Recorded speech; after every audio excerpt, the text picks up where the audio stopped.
Le handicap est une source d'innovation, mais il est surtout une source de vulnérabilité.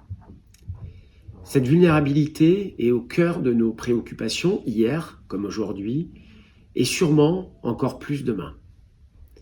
La récente actualité, avec notamment la montée des extrêmes en France, est une source d'inquiétude pour tous et pour chacun.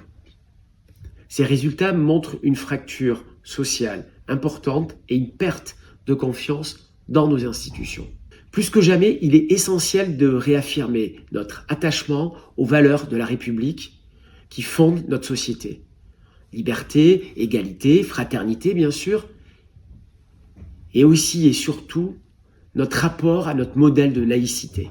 Ce sont des principes qui nous unissent et nous guident vers un avenir juste et solidaire.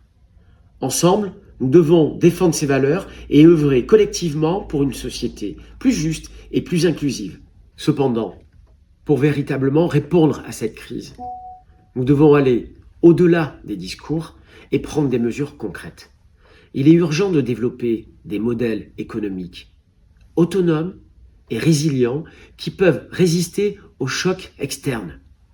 Nous devons nous inscrire dans l'économie de marché tout en la transformant progressivement en une économie du partage et de la redistribution.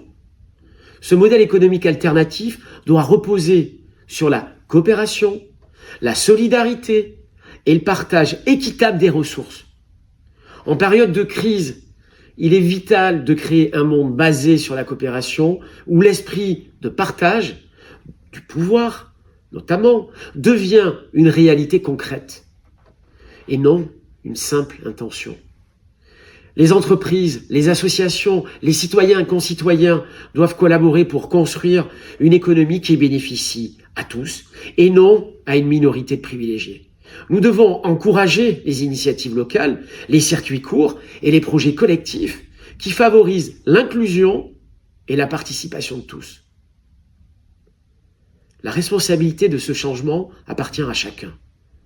Il est temps de cesser de nous victimiser et de passer à l'action collective.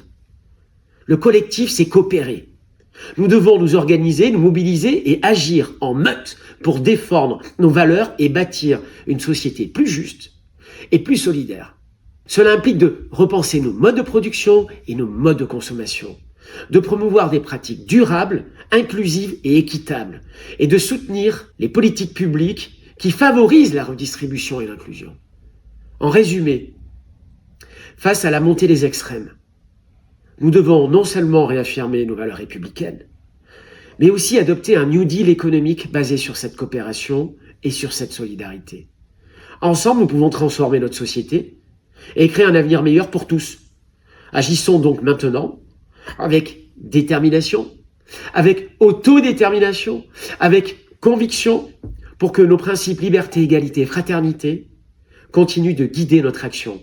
Et c'est l'action de Place pour tous.